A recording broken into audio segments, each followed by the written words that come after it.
The iron beast shrieked to a halt at the Colfax station, and Rebecca Sterling felt every nerve in her body vibrate with a terror that had nothing to do with the train's mechanical groaning.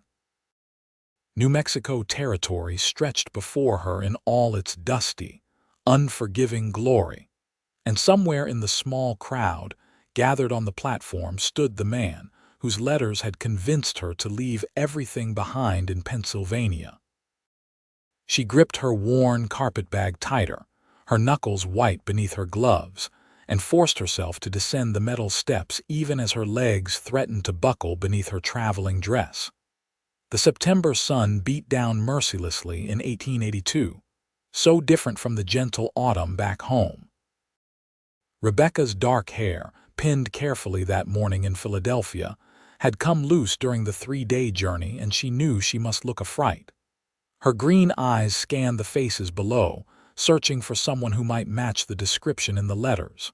Tall, they had said. Strong. A successful rancher looking for a wife to help build a life in this wild country. What she saw instead were weathered faces, curious stares, and more than one expression that made her want to climb right back onto that train. A woman in a faded dress whispered to her companion, both of them eyeing Rebecca's modest but clearly Eastern clothing. Two men in dusty work clothes leaned against a post, one of them making a comment that drew a harsh laugh from his friend. Rebecca's breath came faster. Her fingers trembled so badly she nearly dropped her bag. This was a mistake. A terrible, irreversible mistake. She should never have answered that advertisement, never have corresponded with a stranger, never have believed that anything good could come from such desperate measures. But what choice had she truly had? After her father's death and the debts that followed, after her stepmother made it clear there was no place for her in that crowded Philadelphia boarding house, the advertisement had seemed like Providence itself. Miss Sterling. The voice came from her left, rough but uncertain. Rebecca turned and immediately stepped back, nearly stumbling on the platform. The man before her was nothing like the letters had suggested. He was shorter than she had imagined, with a thick beard that obscured most of his face and eyes that held something Rebecca recognized all too well from her stepmother's second husband after he had been drinking. That calculating look, that sense of ownership already forming. "I am Harold Fletcher," he said, moving closer. "We have been corresponding." Something was wrong.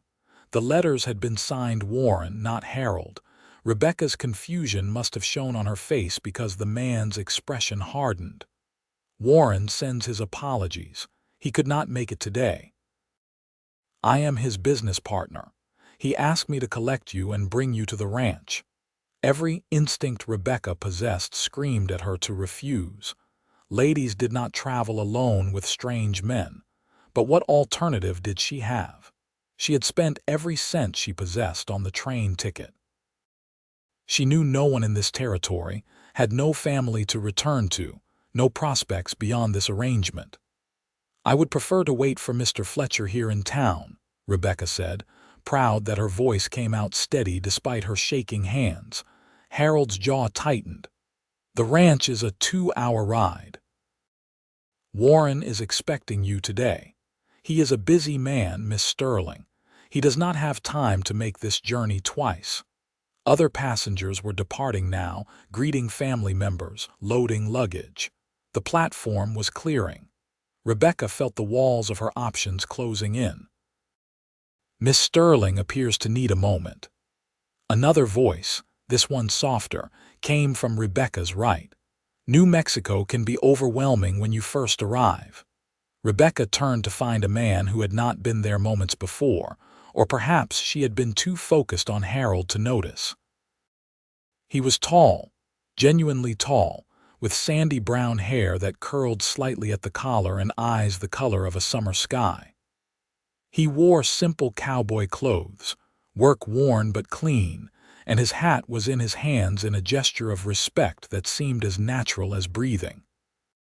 What struck Rebecca most was not his sun-bronzed face or his lean, capable build, but the gentleness in his expression. It was something she had not seen directed at her in longer than she could remember. "This does not concern you, Whitman," Harold said, his voice sharp. "Maybe not," the tall cowboy agreed easily, "but Miss Sterling looks like she could use some water and a chance to catch her breath. The hotel restaurant is just across the street. They make a fine lemonade." "Miss Sterling is coming with me," Harold insisted, reaching for Rebecca's arm. She jerked back instinctively, and the movement made her bag slip from her grasp. It hit the platform with a thud, and some of her carefully packed belongings spilled out. Rebecca felt heat flood her face as she knelt to gather them, her hands shaking worse than ever. This was humiliating. This was everything she had feared about coming west, about putting herself at the mercy of strangers. The cowboy called Whitman knelt beside her, his movements slow and deliberate as he helped collect her scattered possessions. His hands were careful as he picked up a small framed photograph of her parents, taken before her mother's death, and he placed it gently back in her bag without comment. When he handed her a book that had fallen, their fingers brushed, and Rebecca found herself looking into those kind eyes again. "Warren Fletcher is not a good man," he said quietly so only she could hear, "and Harold is worse. You do not have to go with him if you do not want to." "I have nowhere else to go," Rebecca whispered, the admission tearing something in her chest. "That is not exactly true," he replied, his voice still soft. "There are options in Colfax. Not great ones, I will admit, but options nonetheless." "Stand aside, Whitman," Harold growled from above them. "This is a private arrangement." The cowboy stood, and Rebecca noticed that despite Harold's aggressive tone, he took a step back as Whitman rose to his full height. There was something in the way the tall man held himself that spoke of competence, of a quiet strength that needed no bluster. "Miss Sterling should at least have a meal and a rest before making a long journey," Whitman said reasonably. "She has been traveling for days. It would be the decent thing." For a moment, Rebecca thought Harold might argue further, but something in Whitman's steady gaze made him reconsider. "1 hour," Harold finally said. "I will be at the saloon. 1 hour, Miss Sterling, and then we leave for the ranch." He turned and stalked away, his boots heavy on the wooden platform. Rebecca remained kneeling, her scattered belongings only half collected, her whole body trembling now that the confrontation had passed. She felt tears burning behind her eyes and blinked them back furiously. She would not cry. She had promised herself she would not cry, no matter how frightening this all became. "Here," Whitman said gently, offering his hand to help her up. "Let me help you with your bag." Rebecca allowed him to help her stand, though she immediately smoothed her skirts and tried to compose herself. "Thank you for your intervention, Mr. Whitman, but I am perfectly capable of managing my own affairs." She saw something flicker in his eyes that might have been respect. "I do not doubt that, Miss Sterling, but even capable people deserve kindness when they are in unfamiliar territory." The simple statement nearly undid her careful composure. Rebecca blinked rapidly and picked up her bag, which Whitman had carefully repacked. "You know my name," she said, focusing on practical details to keep herself steady. "But I do not know yours beyond what Mr. Fletcher called you." "Warren Falkner," he said, and offered a small, apologetic smile. "Though most folks call me Will, Warren is my given name, but I have never much liked it. My mother was the only one who used it, and she has been gone these 10 years. The name registered slowly. Warren. "But he said Warren Fletcher," Rebecca began, confusion creasing her brow. "Harold said that, yes," Will agreed. "Harold Fletcher is a rancher about 15 miles from here. Warren Fletcher is his cousin, currently in Denver on business. They have been known to engage in various schemes to bring women out here under false pretenses." His expression darkened. It is not a situation any woman should find herself in. Rebecca felt the blood drain from her face. Then the letters I received were not from Warren Fletcher either. May I ask, did the letters specify which Warren had written them? Will's voice was careful, as though he already knew the answer. Rebecca thought back, her mind racing through the correspondence that had seemed so promising. They were signed simply Warren with no last name. The advertisement in the Philadelphia paper said to respond to Warren in Colfax, New Mexico Territory. The return address on the letters was just a post office box here in town. Will's jaw tightened. That sounds like Harold's work. He and his cousin have done this before, advertising back east and being deliberately vague about which Warren is involved. Women arrive expecting one situation and find themselves in another entirely. Why would anyone do such a thing? Rebecca asked, though part of her already knew. She had seen enough of the world's ugliness in Philadelphia. Because decent women are scarce out here, Will said bluntly. And some men are not interested in decent arrangements. They want someone desperate enough to have no choice but to stay, no matter what they find when they arrive. Rebecca swayed slightly and Will's hand came out to steady her elbow. Easy now, he said. When did you last eat? Yesterday morning, Rebecca admitted. I had some bread on the train, but I was too nervous to eat much. Come on then, Will said decisively. Let me buy you that lunch I mentioned. You can decide what you want to do with a clear head and some food in your stomach. I cannot accept charity from a stranger, Rebecca protested, though her stomach growled at the mere thought of food. Then consider it an apology on behalf of Colfax, Will said. We are not all scoundrels out here, despite what your welcome might suggest. Some of us believe in treating people decently, especially women who have traveled alone across half the country on nothing but faith and hope. There was something in his voice, in the way he looked at her, that made Rebecca trust him despite all her instincts screaming to trust no one. Perhaps it was exhaustion, or hunger, or simply that she wanted so desperately to believe that not everyone in this strange place meant her harm. She found herself nodding. Good, Will said, and his smile transformed his face, making him look younger and somehow even more genuine. The hotel restaurant makes the best stew in the territory. Mrs. Chen runs the kitchen, and she believes everyone should eat like they are family. He picked up her bag before she could protest and gestured toward the street. Rebecca fell into step beside him, acutely aware of the stares they were drawing from the remaining people on the platform. A woman arriving alone, immediately taking up with a cowboy who was not her intended husband, would certainly provide gossip for days. Let them look, Will said quietly, as though reading her thoughts. Most of them have nothing better to do with their time anyway. The hotel was modest but clean, a 2-story wooden structure that had been painted white at some point, though the paint had faded under the relentless sun. Will held the door open for her, and Rebecca stepped into a lobby that was blessedly cool after the heat of the street. The restaurant was to the left, a small room with perhaps a dozen tables covered in checkered cloths. A Chinese woman emerged from what must be the kitchen, wiping her hands on her apron. She was older, perhaps 50, with sharp eyes that took in Rebecca's disheveled appearance and trembling hands in one swift glance. "Will Falkner," she said, her accent slight but noticeable. "You bring me a lady who needs feeding, yes?" "Yes, Mrs. Chen," Will agreed. "Miss Sterling has just arrived from Pennsylvania and has had a difficult welcome." Mrs. Chen made a disapproving sound in her throat. "Harold Fletcher." At Will's nod, she shook her head. "That man is bad news. You come, miss. I feed you properly."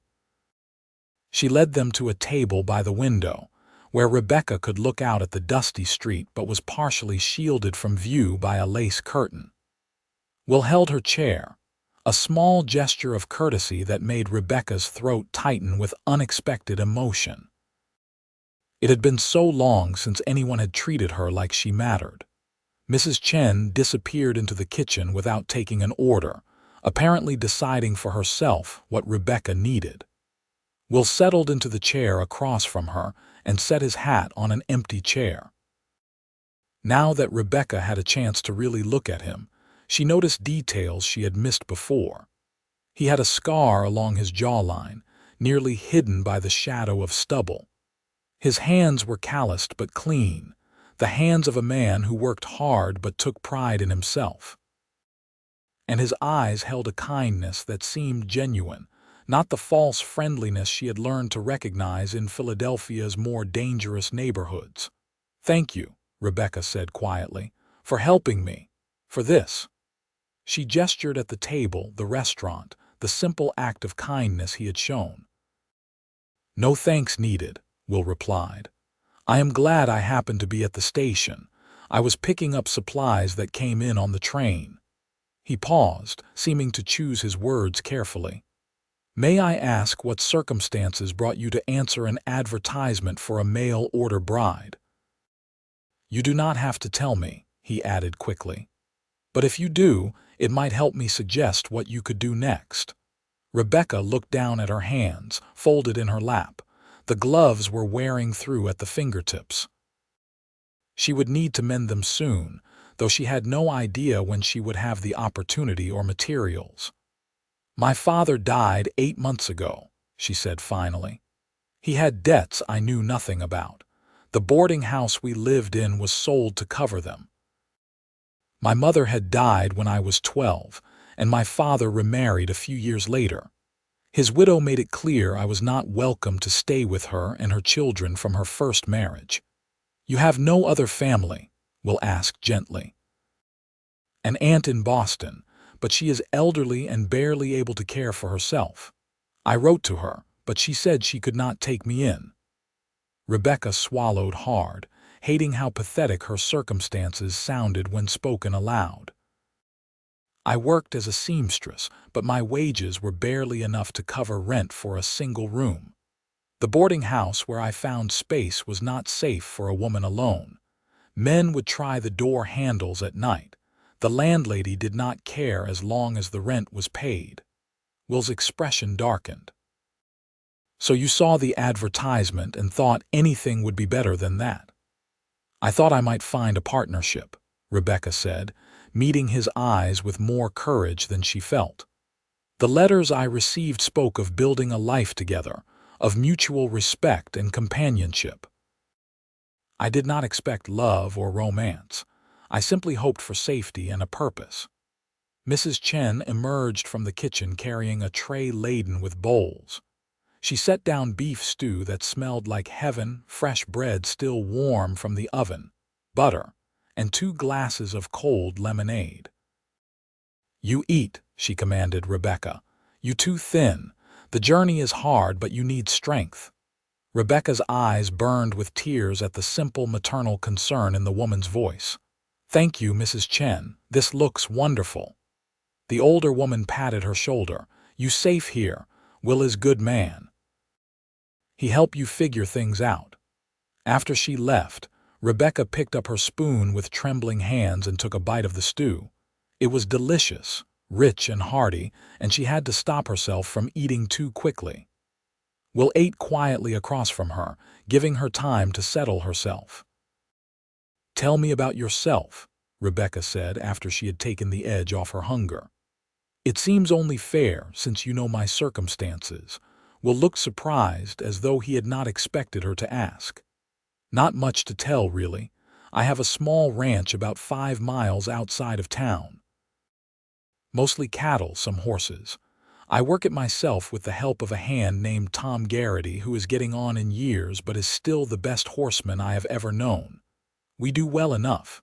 It is a simple life, but honest." "And you never married?" Rebecca asked, then blushed at her own forwardness. "Forgive me, that was inappropriate." "No, it is a fair question given the circumstances." Will tore off a piece of bread, his movements deliberate. I was engaged once back in Texas. That was 7 years ago. She decided she wanted a man with more ambition, more prospects. Married a banker in Dallas. I heard they are doing well. There was old pain in his voice, carefully controlled. Rebecca recognized it because she carried her own carefully controlled pain. "I am sorry," she said. "It was for the best," Will replied.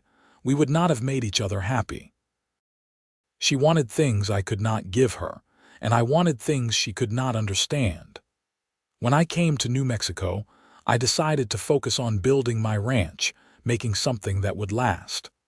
I always figured if the right woman came along, well, that would be a blessing. But if not, I had work I believed in and land I cared for." "That sounds peaceful," Rebecca said wistfully. "It can be," Will agreed. "It can also be lonely. But loneliness is better than being with someone who makes you feel worse about yourself." They ate in comfortable silence for a few minutes. Rebecca felt strength returning to her body with the food and realized how close she had come to making a catastrophic mistake. If Will had not intervened, she would be on her way to Harold Fletcher's ranch right now, with no way to escape whatever situation awaited her there. "What will I do?" she asked quietly, voicing the question that had been circling in her mind. "I have no money for a return ticket. I know no one here. I am not qualified for much beyond sewing, and I suspect there is not much call for that in a town this size." Will set down his spoon and looked at her seriously. "There are a few options," he said. "Mrs. Chen here at the hotel sometimes needs help, though I am not sure she can afford to pay much. The general store might need someone, especially as we head into winter and people stock up. There is a laundry that a widow named Sarah Thompson runs. She is a good woman, fair in her dealings." "I could sew," Rebecca offered. "If people need mending or alterations, I could do that work." "That might work," Will said thoughtfully. "Mrs. Thompson might let you set up in a corner of the laundry. Women coming in to collect their washing would see your work." He paused, then seemed to come to a decision. "I have another thought, but you would have to tell me honestly if it makes you uncomfortable." Rebecca waited, her heart beating faster. She barely knew this man, yet already she trusted him more than anyone she had met in months. "My ranch has a small cabin on the property," Will said carefully. "It is where Tom Garrity stays. He is thinking of retiring, maybe moving in with his daughter in Santa Fe. If he does that in the next few weeks, the cabin would be empty. It needs work, needs repairs and cleaning, but it is solid and would provide shelter." He held up a hand before Rebecca could respond. "I would pay you to do housekeeping and cooking for Tom and me. God knows we both eat nothing but beans and burned meat when left to ourselves. You would have your own space, your own door that locks. I would pay fair wages and you could save money while you decided what you wanted to do long term." Rebecca stared at him. "You would offer employment to a complete stranger. How do you know I can even cook? Can you?" Will asked with a slight smile. "Yes," Rebecca admitted. "My mother taught me well, and I helped cook for my father's boarding house tenants before he remarried." "Then that is settled," Will said. "As for you being a stranger, you seem honest to me. You could have gone with Harold Fletcher, gambling that you might end up in a tolerable situation. Instead, you listened to your instincts that something was wrong. That tells me you have good judgment. Or that I am too frightened to take any risks," Rebecca said. "Fear is not the same as cowardice," Will replied. "Sometimes fear is wisdom, sometimes it keeps us alive." Mrs. Chen returned to check on them and Will explained his proposal to her. The older woman nodded approvingly. "Good idea. Miss Sterling needs safe place. You need good cooking. Tom need looking after. He too stubborn to admit he getting old." "May I think about it?" Rebecca asked.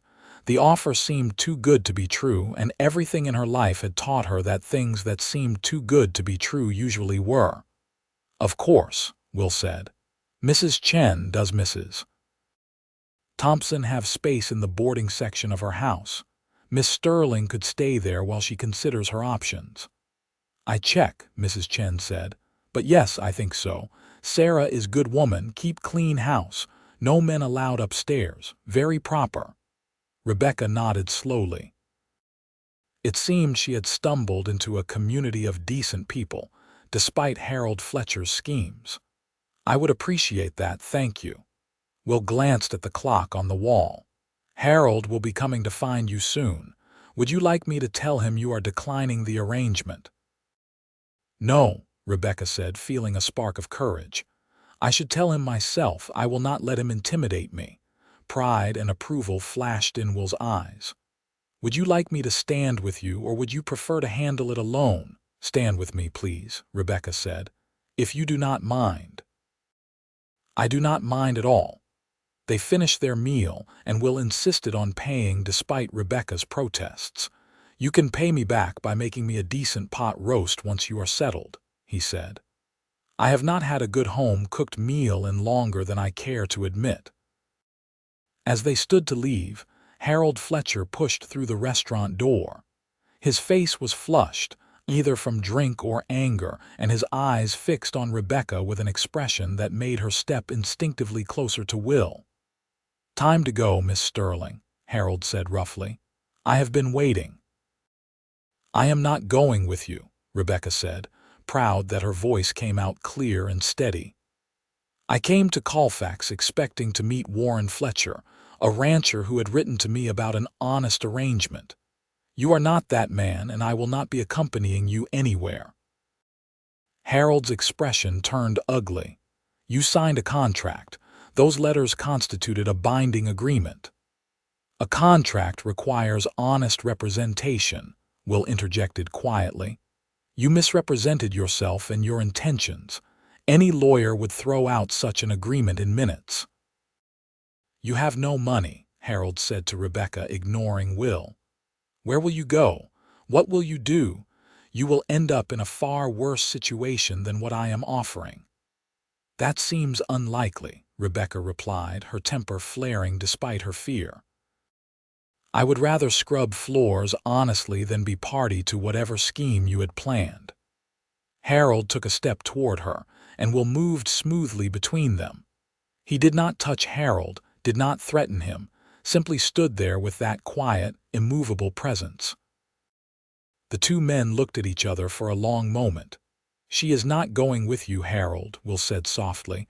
Accept it and move on. This is not your concern, Falkner, Harold growled. I am making it my concern. Something passed between them, some understanding born of whatever history they shared in this territory. Finally, Harold stepped back. You are making a mistake, he said to Rebecca. This is a hard land for women alone. You will regret turning down my offer. I doubt that very much, Rebecca replied. Harold left, slamming the door behind him hard enough to rattle the windows. Rebecca realized she was shaking again and sat down abruptly. You did well, Will said, sitting beside her. That took courage. I feel sick, Rebecca admitted. That is normal, Will assured her. Standing up to bullies always feels worse than it should, but you did the right thing. Mrs. Chen brought Rebecca a cup of tea without being asked. You drink, settle your stomach, then we go see Sarah Thompson about room. Rebecca sipped the tea gratefully, letting its warmth calm her nerves. Around her, the normal sounds of the restaurant continued. Two other diners were eating lunch, a couple who looked like shop owners from their neat but practical clothing. Outside the window, Colfax went about its daily business. It was a small town. Rebecca could see that clearly. One main street with businesses clustered along it and houses spreading out from there. Mountains rose in the distance, their peaks touching a sky so blue it almost hurt to look at. This was her home now, for better or worse. She had no way back to Pennsylvania, and even if she did, nothing waited for her there. Whatever life she built would have to be built here in this strange, harsh, beautiful territory. Ready, Will asked after she had finished her tea. Rebecca nodded and stood, smoothing her travel-worn skirts. As ready as I will ever be. Mrs. Thompson's boarding house was 3 blocks from the hotel, a neat 2-story house with a small garden in front. Will carried Rebecca's bag as they walked, Mrs. Chen bustling ahead to make introductions. Rebecca found herself studying Colfax more carefully now that she knew she would be staying. The town was bigger than she had first thought, with perhaps 300 residents.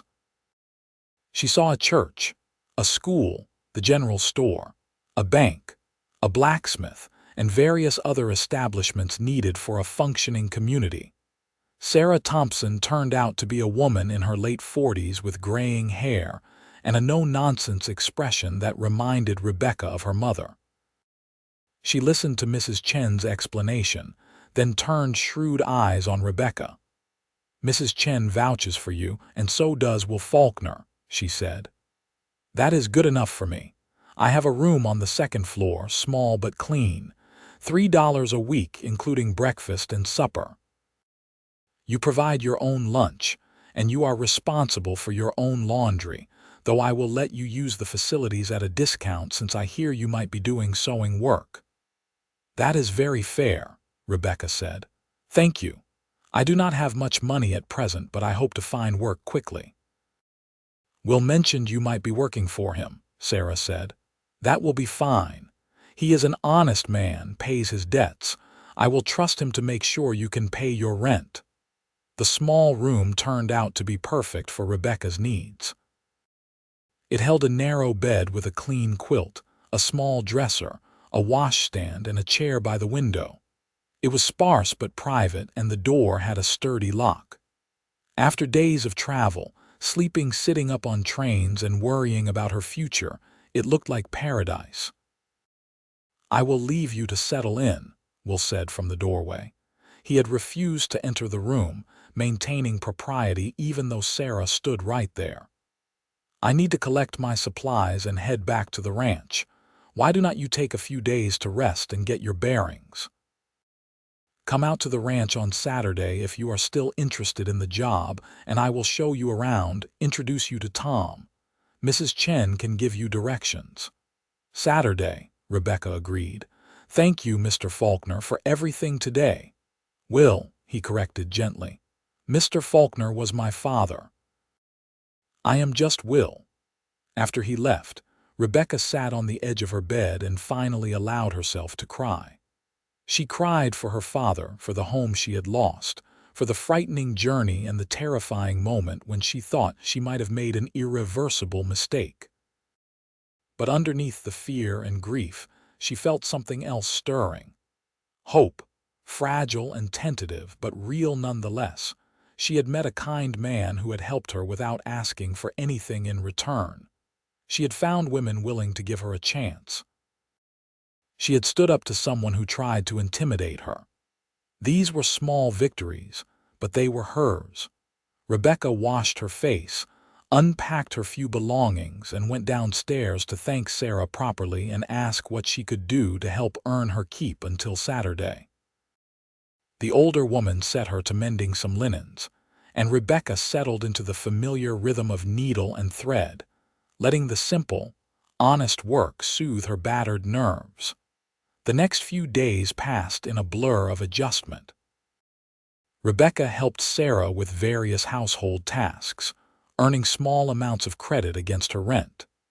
She met other women in town, including a young mother named Elizabeth Martinez, who needed several dresses let out to accommodate her growing figure. The work was simple but satisfying, and Rebecca carefully saved every penny she earned. She thought about Will more than she probably should. The memory of his kind eyes and gentle voice stayed with her as she fell asleep each night. She told herself not to be foolish, that he had simply been a decent person helping someone in need. But her heart seemed determined to feel hope regardless of what her head counseled. Saturday morning dawned clear and bright.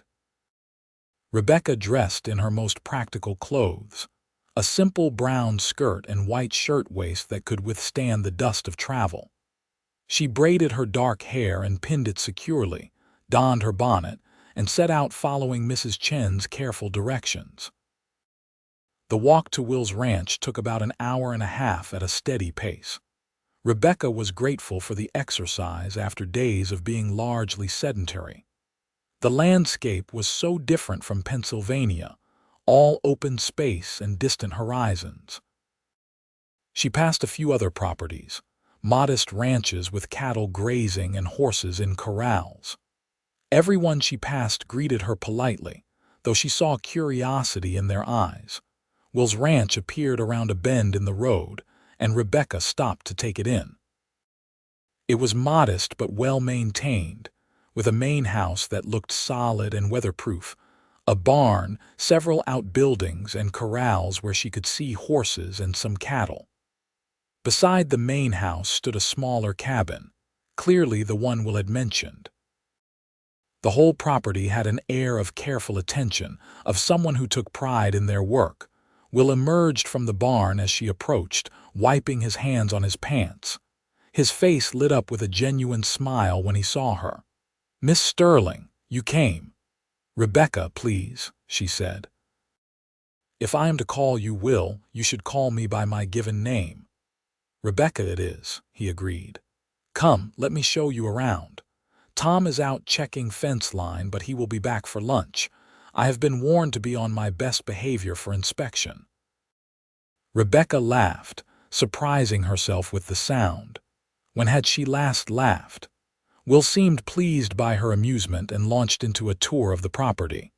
He showed her the barn, explaining his hopes for breeding better horses.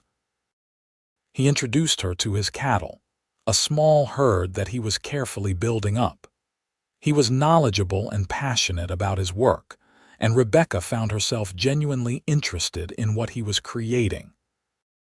The main house was larger than she expected, with 2 bedrooms, a main room that served as both kitchen and living area, and even a small room that was used as an office for ranch records. It was painfully clear that 2 men had been living without a woman's touch. Everything was functional but stark, and the kitchen looked like it had never been properly organized. "I know it is a mess," Will said apologetically. "Tom and I are not exactly domestically inclined." "It has good bones," Rebecca said diplomatically. It would not take much to make it comfortable. The cabin was in better shape, probably because Tom had lived there longer and had more motivation to maintain it. It was a single room with a sleeping area, a small stove, a table and chairs, and a few personal touches that spoke of a long life well lived. Photographs on the wall showed a younger Tom with a woman who must have been his late wife. "Tom is a widower," Will explained. "His wife died 5 years ago. He has been thinking more and more about being near his daughter. She has children he barely knows. I think this winter might be his last here." "That must be difficult for you," Rebecca said, "losing a friend and partner." "It will be," Will admitted. "But I want what is best for Tom. He has earned his rest." They walked back to the main house and Will put coffee on to boil. "So what do you think? Do you want the job?" Rebecca looked around the kitchen, already mentally organizing it, thinking about what she could do with proper supplies. "Yes," she said. "I would like to try, but I want to be clear about expectations. You mentioned housekeeping and cooking. What specifically would you want me to do?" "Cook for Tom and me," Will said, ticking items off on his fingers. "Keep the house clean and organized, handle laundry and mending. Basic household management. I would not expect you to work from dawn to dusk. The cabin would be yours, entirely private. I would pay you $20 a month, plus room and board." Rebecca's eyes widened. $20 was more than she had made in 2 months of sewing in Philadelphia. "That is very generous." "It is fair," Will corrected. "You would be making our lives significantly better. That is worth paying for." He paused, seeming to choose his words carefully. "I want you to understand something, Rebecca. This is a job offer, nothing more. I am not expecting anything beyond the work we discussed. You would have your own space, your own privacy. I would never presume or pressure you into anything else." Rebecca felt her cheeks warm but met his eyes steadily. "I appreciate your honesty. I would like the job, Will." "When would you want me to start? How about Monday? That gives you tomorrow to settle any business in town and prepare. Tom and I can help you move your things out here." They shook hands on it, and Rebecca felt the calluses on Will's palm, the strength in his grip, and also the gentleness with which he released her hand. An older man on a grizzled horse rode up as they stood there, and Will introduced her to Tom Garrity. Tom was weathered and lean, probably in his early 60s, with shrewd eyes that took Rebecca's measure in one long look. "So you are the young lady who sent Harold Fletcher packing," he said with approval. "That takes spine. Welcome to the ranch, Miss Sterling." "Rebecca, please," she said. "And thank you." Tom swung down from his horse with the ease of long practice. "Well, here says you can actually cook. That true?" "It is," Rebecca confirmed. "Well, praise be," Tom said. "I have been eating Will's cooking for 2 years now, and I was starting to think my stomach had forgotten what real food tasted like." Will laughed. "My cooking is not that bad." "Son, your cooking is an insult to food everywhere," Tom said affectionately. "No offense intended." Rebecca found herself smiling at their easy camaraderie. This was what she had hoped to find when she answered that advertisement, this sense of honest partnership and mutual respect. She had not expected to find it, had not even dared to truly hope, but here it was. She stayed for lunch, during which Tom regaled her with stories about the ranch and the territory. He was a natural storyteller, and Rebecca found herself relaxing in a way she had not relaxed in months. Will contributed his own stories, and she learned about their first difficult winter, the time a mountain lion had gotten into the chicken coop, and various mishaps and triumphs that came with ranch life. As the sun began its descent toward the horizon, Will walked Rebecca back toward town. She protested that it was not necessary, but he insisted. "It is not safe for a woman to walk alone as it gets dark," he said simply. "And I have business at the general store anyway." They walked in comfortable silence for a while, and Rebecca found herself studying Will's profile against the afternoon light. He was handsome in an understated way, his features strong and honest. But it was more than his appearance that drew her. It was the way he treated everyone with respect, the way he spoke to her as though her thoughts and feelings mattered, the way he seemed genuinely interested in her well-being without expecting anything in return. "May I ask you something?" Rebecca said as they neared town. "Of course." "Why did you help me at the train station? You did not know me. You had no obligation." Will was quiet for a moment, clearly considering his answer carefully. "My sister Mary went west to Colorado 5 years ago," he said finally. "She was going to marry a man she had been corresponding with. Turned out he was not who he claimed to be. She was lucky. A kind woman took her in, helped her find honest work. Mary is married now to a good man, has a baby daughter, but it could have gone very differently." "So you helped me because of your sister," Rebecca said, understanding. "Partly," Will agreed. "But also because it was the right thing to do. Because I believe people should help each other when they can. Because I looked at you stepping off that train, so scared but trying so hard to be brave, and I thought you deserved better than what Harold Fletcher had planned." Rebecca felt her throat tighten with emotion. "Thank you," she said quietly. "I do not think I have properly expressed how grateful I am. You may have saved my life, or at least saved me from something very bad." "You saved yourself," Will corrected gently. "You listened to your instincts. You had the courage to walk away from a bad situation even when you were frightened and had no clear alternative. That was all you, Rebecca. I just provided some information and a hot meal. They reached the edge of town and Will stopped. I should let you go on from here. Do not want to damage your reputation by being seen walking with you too often. Rebecca nodded, though part of her wanted to keep walking with him, keep talking, keep existing in this small bubble where she felt safe and valued. I will see you Monday morning then. I will come by around 8 with the wagon to collect you and your things, Will said. Sleep well, Rebecca. She watched him walk toward the general store, his stride easy and confident, before turning toward the boarding house. Sarah was on the porch, mending in the fading light, and she looked up with a knowing smile as Rebecca approached. So how was the ranch? Sarah asked. It was good, Rebecca said, unable to keep the happiness from her voice. I start work on Monday. Will Falkner is a good man, Sarah said. One of the best. He will treat you fairly. I believe he will, Rebecca agreed. That night, lying in her narrow bed, Rebecca allowed herself to feel something she had not felt in a very long time. Not just hope, but genuine optimism. She had work waiting for her, honest work that would pay well. She had a place to live, a community that seemed willing to accept her. And she had met a man who treated her with respect and kindness. She was not foolish enough to build castles in the air about Will Falkner. He had made it clear that his offer was for employment, nothing more.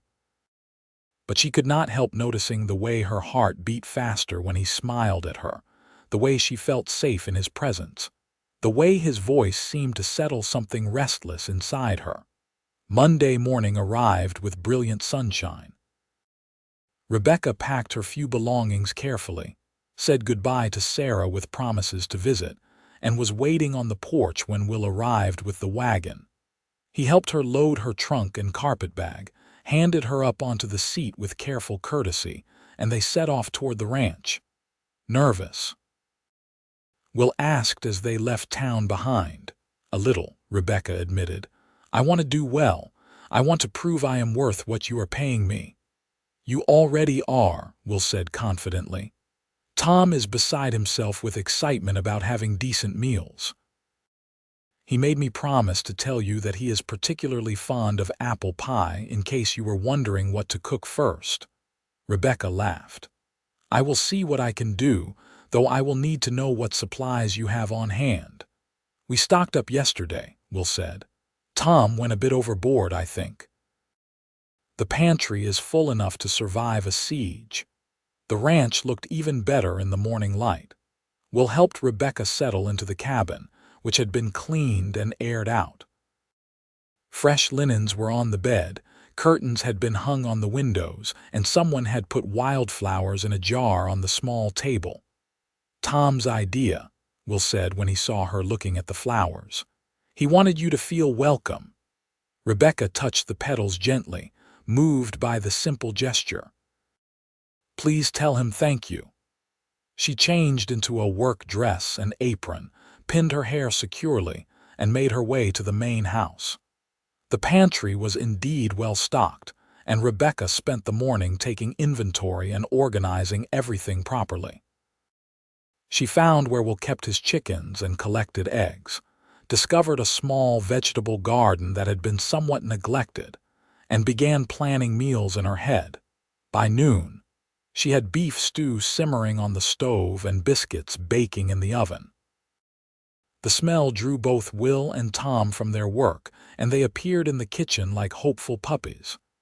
Is that ready? Tom asked, actually sniffing the air. 5 more minutes, Rebecca said, amused by his eagerness. Go wash up. They obeyed without argument, and when they sat down to eat, the looks on their faces as they tasted the first real meal they had eaten in weeks made all her work worthwhile.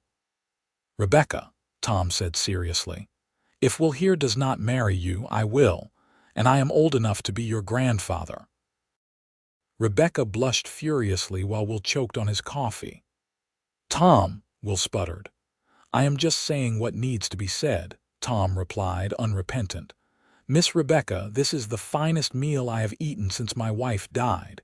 You are a treasure. "Thank you, Tom," Rebecca said, pleased despite her embarrassment. "I am glad you are enjoying it." The days fell into a comfortable rhythm. Rebecca would wake early, do her morning chores in the cabin, then head to the main house to prepare breakfast. After the men ate and left for their work, she would clean, do laundry, tend the garden, and prepare dinner. In the afternoons, she would mend clothes or work on other household projects. Evenings were spent in the main house, often with Tom telling stories while Rebecca sewed and Will worked on ranch accounts. It was a simple life, but Rebecca found deep satisfaction in it. The work was honest and needed. The men she worked for treated her with respect, and she was building something of her own. Her first $20 felt like a fortune when Will paid her at the end of the month. She saved most of it, spending only what she needed for fabric to make herself new dresses suitable for ranch life. As autumn deepened toward winter, Tom made his final decision. He would leave after Christmas to live with his daughter in Santa Fe. It was bittersweet news. Rebecca had grown fond of the old cowboy, but she could see the longing in his eyes when he talked about his grandchildren. He deserved to spend his remaining years with family. What complicated matters was that Tom's departure would leave Rebecca alone on the ranch with Will. They discussed it one evening after Tom had gone to bed. "It will not be proper," Rebecca said, voicing what they were both thinking. "A single woman living alone with a single man." "I know," Will said. He was sitting in his chair by the fire, and Rebecca was in the rocking chair Tom usually occupied, her mending in her lap. "I have been thinking about it. We have a few options." Rebecca waited, her needle still. "You could move back to town," Will said. "Continue to work here during the day, but live at Sarah's boarding house." "That would be expensive and impractical," Rebecca said. "And I would worry about walking that distance in winter weather." "True," Will agreed. "Second option, we could hire another hand, someone who could bunk in the cabin, providing a chaperone of sorts." "Do you need another hand?" Rebecca asked. "Not desperately," Will admitted. "And I am not sure I could afford to pay someone fairly through the winter when work is lighter." "Then that seems wasteful," Rebecca said. They sat in silence for a moment. The fire crackled, and outside an owl hooted in the darkness. "There is a third option," Will said carefully. "We could get married." Rebecca's hands stilled completely on her mending. Her heart began to beat faster. "Not for romantic reasons," Will continued quickly, staring at the fire as though he could not quite make himself look at her.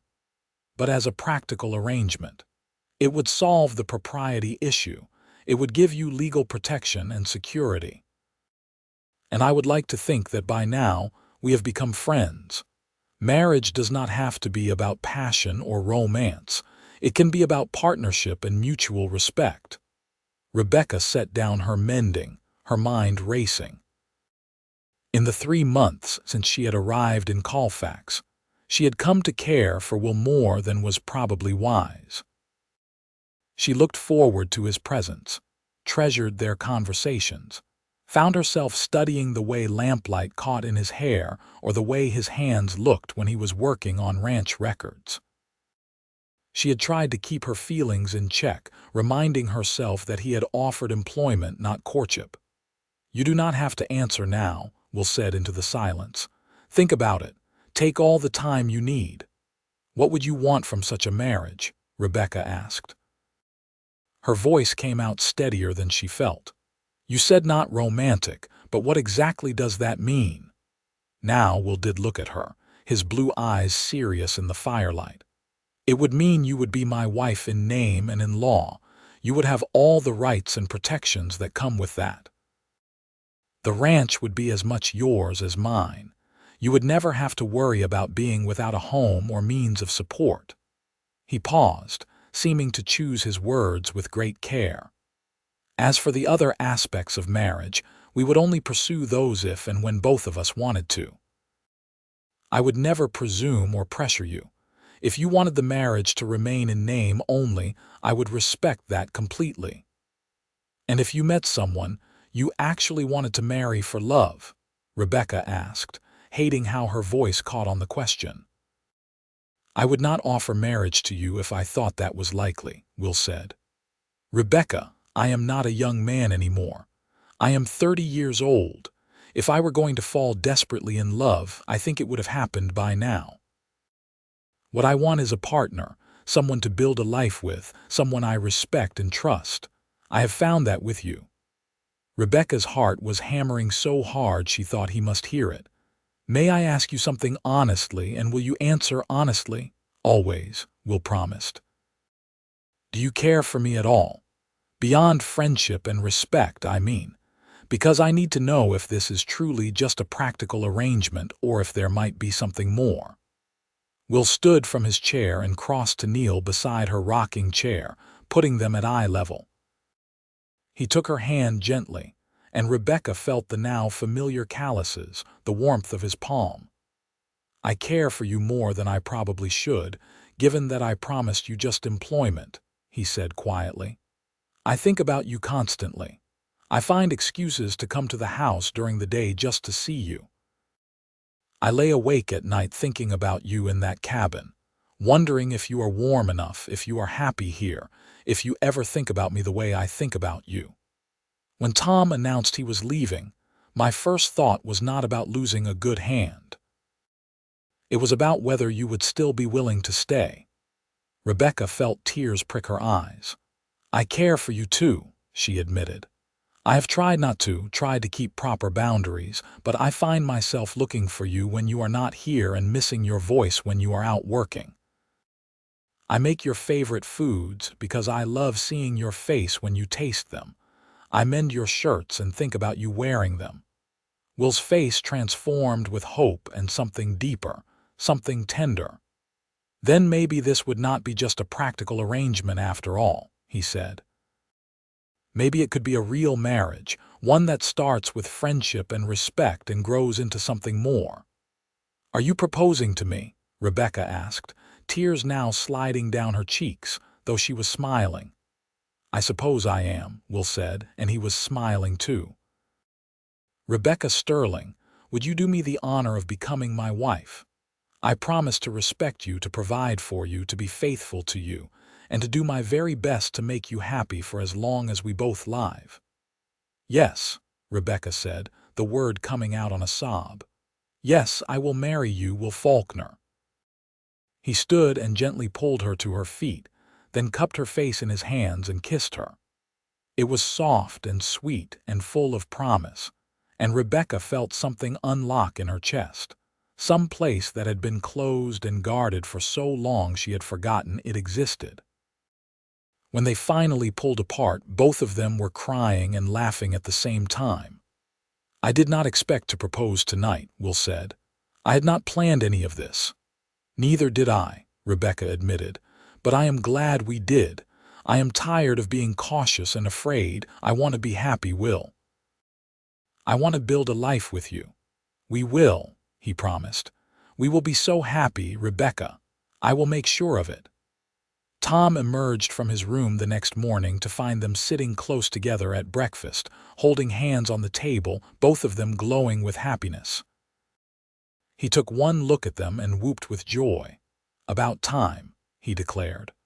I have been watching you two dance around each other for months. When is the wedding? They decided on a date 3 weeks away, wanting Tom to be present before he left for Santa Fe. The news spread through Colfax with the speed of wildfire, and Rebecca found herself the center of attention in a way that was sometimes overwhelming but mostly wonderful. Sarah Thompson hugged her and declared she had known it would happen. Mrs. Chen insisted on making the wedding cake. Elizabeth Martinez offered to help Rebecca sew a proper wedding dress. The ceremony took place in the small church on a crisp December morning. Rebecca wore a dress of cream-colored silk that she and Elizabeth had worked on together, and Will wore a new suit that Tom had insisted he buy. The church was packed with what seemed like half of Colfax. all of them curious about the mail-order bride who had turned down Harold Fletcher and won the heart of one of the territory's most eligible bachelors. The minister, an elderly man named Reverend Thompson, conducted a simple but beautiful ceremony. When Will slipped the ring on Rebecca's finger, a simple gold band he had ordered from Santa Fe, she felt the weight of it as a promise and a blessing. When the minister pronounced them husband and wife, Will kissed her gently while the congregation applauded. The reception was held at the hotel, with Mrs. Chen outdoing herself on the food. Tom gave a toast that had everyone laughing and crying at the same time. Sarah spoke about Rebecca's courage in coming west and finding her place. Even the mayor of Colfax said a few words about how glad the town was to have Rebecca as a permanent resident. As the sun set, Will and Rebecca rode back to the ranch in their wagon, now decorated with ribbons and tin cans courtesy of some mischievous townspeople. The cabin that had been Rebecca's stood empty now, and she would be moving her things into the main house, into Will's bedroom, into their bedroom. Nervous, Will asked as they approached the ranch. A little, Rebecca admitted. Happy but nervous. Me too, Will said, and somehow his admission made her feel better. He helped her down from the wagon and then, without warning, swept her up into his arms. Rebecca laughed in surprise as he carried her across the threshold of their home. He set her down gently in the main room, which glowed with lamplight and the fire Tom had thoughtfully started before leaving for his last night in his cabin. Rebecca Falkner, Will said, testing out the name. It suits you. I think so too, Rebecca agreed. She reached up and touched his face, tracing the line of his jaw, the scar she had noticed that first day. I love you, Will. I do not think I have said that clearly yet, but I do. I love you. I love you too, Will said, his voice rough with emotion. I have loved you since the day you stood up to Harold Fletcher, with your whole body shaking but your voice steady. I have loved you since the first meal you cooked, since the first time you laughed at one of Tom's stories, since the first morning I woke up knowing you were here on this ranch, and my whole world felt brighter because of it. They kissed again, longer this time, with the promise of the night ahead and all the nights to come. Later, much later, lying in their bed with Rebecca curled against his side, Will said quietly, "Thank you for stepping off that train. Thank you for being brave enough to come west, even though you were terrified. Thank you for giving me the chance to love you. Thank you for helping me when I needed it most," Rebecca replied. Thank you for seeing something worth saving when I felt like I had nothing left to offer the world. Thank you for making me smile again. Their first months of marriage were an adjustment, but a joyful one. They learned each other's habits and preferences, navigated the small conflicts that arose when two independent people built a life together, and discovered the deep satisfaction of true partnership. Will consulted Rebecca on ranch decisions, valuing her opinions and insights. Rebecca found herself fascinated by the business of ranching and began keeping better records than Will ever had, her neat handwriting filling ledgers with detailed accounts of expenses and profits. Winter came, cold and sometimes harsh, but the house was warm and full of love. They spent long evenings by the fire, reading aloud to each other, planning improvements to the ranch, talking about their dreams for the future. Will taught Rebecca to ride, patiently working with her until she could confidently handle a gentle mare named Daisy. Rebecca taught Will to appreciate good food beyond mere sustenance, introducing him to dishes from her Pennsylvania childhood. Spring arrived with torrential rains that turned the world green. Rebecca discovered she was pregnant in April, and Will's joy was so complete and uninhibited that it made her cry. He became impossibly protective, worrying about her doing too much work, hovering until she had to laugh and shoo him away. Women have been having babies since the dawn of time, she reminded him. I am not made of glass. You are carrying our child, he said seriously. That makes you the most precious thing in the world to me. Their son was born in December, almost exactly a year after their wedding. The birth was hard, attended by Sarah Thompson, who had experience as a midwife. And there were hours when Will paced outside the bedroom door, praying harder than he had ever prayed in his life. But Rebecca was strong, and when Sarah finally opened the door to let him in, he found his wife exhausted but radiant, holding a tiny, perfect baby boy. What should we name him? Rebecca asked, her voice hoarse from labor. Thomas, Will said immediately. Thomas Falkner, after the man who brought us together and who I miss every single day. Rebecca smiled through tears. Thomas it is. They sent word to Tom in Santa Fe, and he wrote back that he was honored and could not wait to meet his namesake. When he visited in the spring, he held baby Thomas with practiced ease and declared him the finest boy he had ever seen. Life on the ranch continued, shaped now by the rhythms of parenthood. Rebecca managed to balance caring for Thomas with running the household, though there were days when she felt overwhelmed by the sheer amount of work.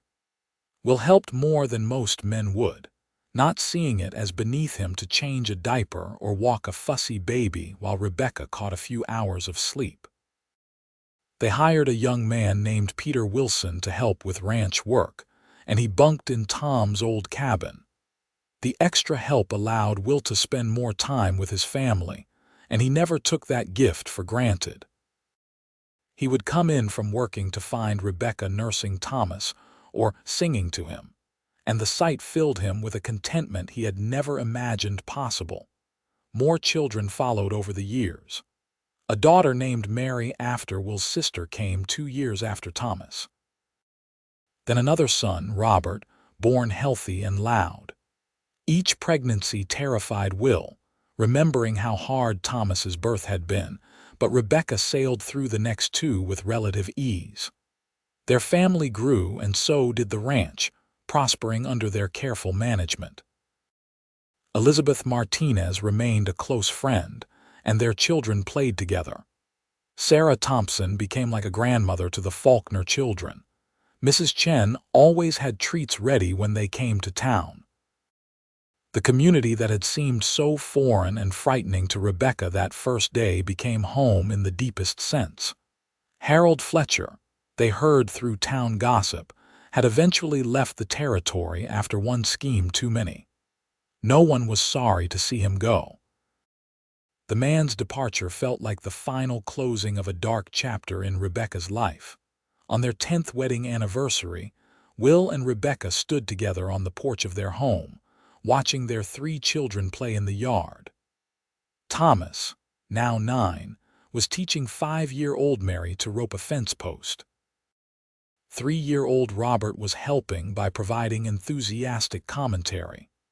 You ever regret it? Will asked, putting his arm around Rebecca's waist. Coming west, marrying me this life. Rebecca leaned into him, feeling the solid strength that had been her anchor for a decade. Never, she said firmly. This is everything I hoped for and more than I dreamed possible. You made me smile again, Will Falkner, when I thought I might never smile again. You gave me love, home, family, purpose. How could I ever regret that? I am the lucky one, Will said. The day you stepped off that train was the best day of my life, even though neither of us knew it yet. Mary abandoned her roping lesson and ran to them, grabbing Rebecca's hand. Mama, come see. I almost got it. I am coming, Rebecca laughed, allowing herself to be tugged off the porch. Will followed, scooping up Robert, who demanded to be carried. They spent the afternoon together as a family, and as the sun set over the New Mexico landscape Rebecca had come to love, she felt profound gratitude for every choice that had led her to this moment. The years continued to pass, bringing changes and challenges, but always anchored by love. Thomas grew into a young man who loved ranching as much as his father did. Mary inherited her mother's practical wisdom and her father's kind heart. Robert was the wild one, always getting into scrapes but never anything truly serious. Will and Rebecca aged together, their hair turning gray, their faces lining with the marks of laughter and hard work.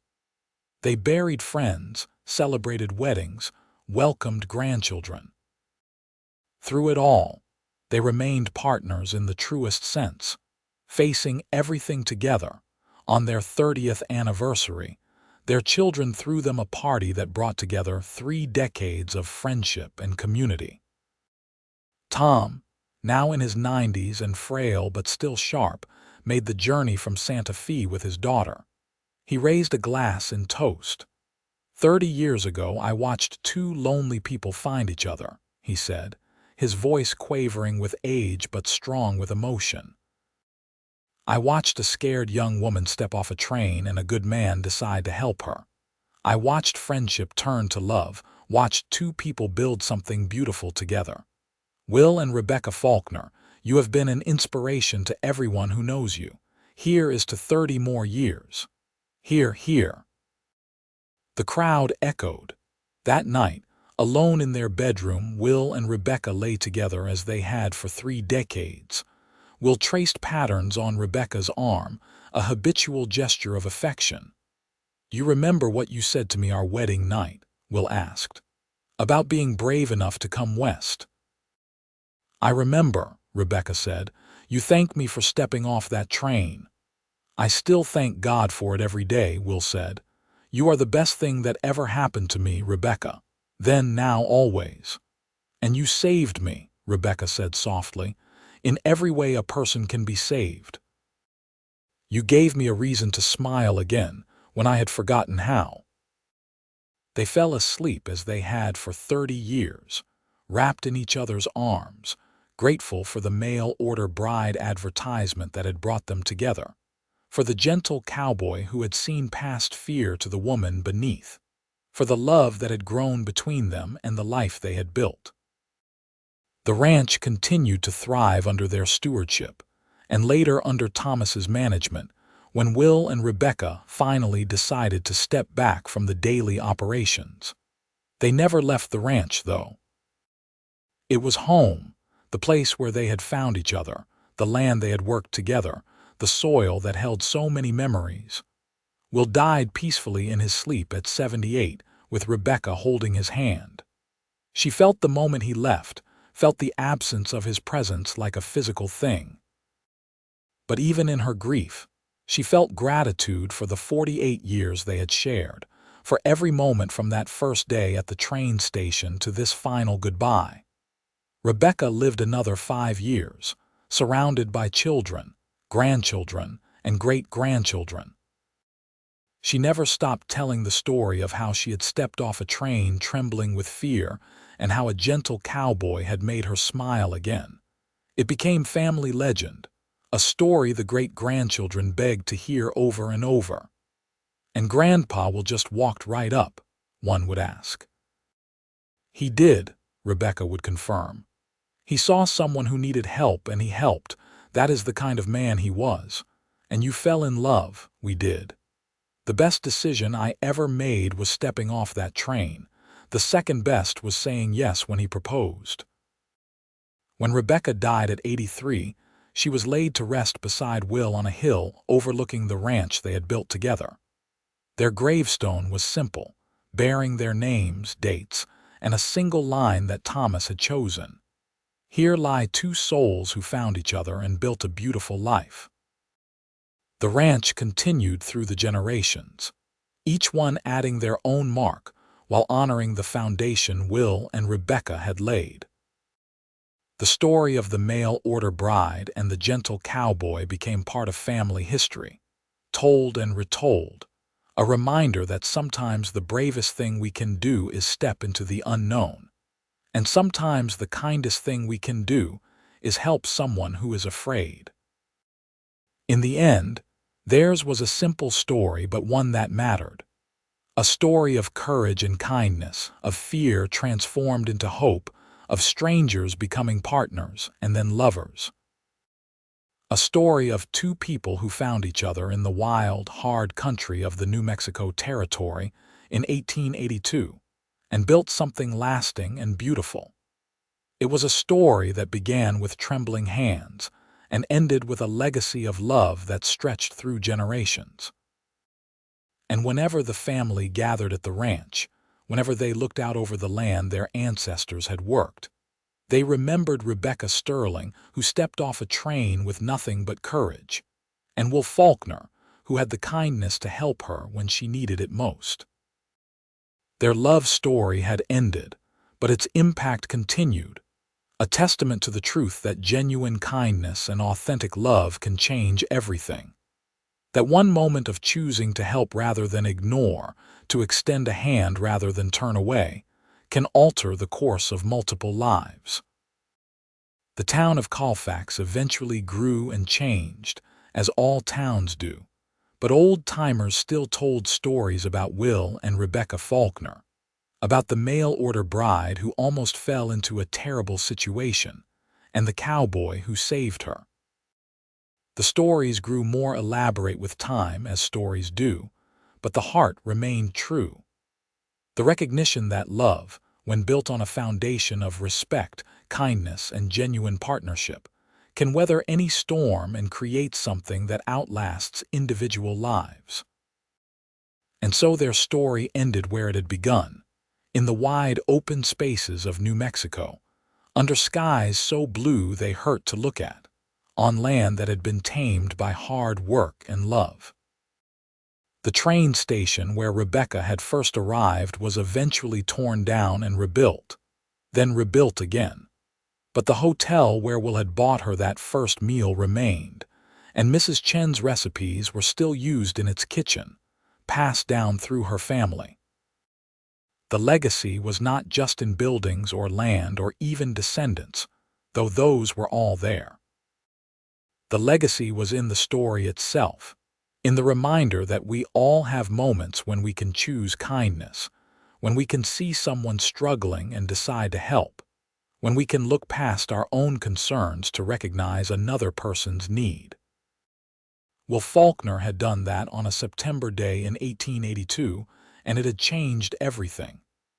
Rebecca Sterling had been brave enough to accept that help, and it had transformed her life.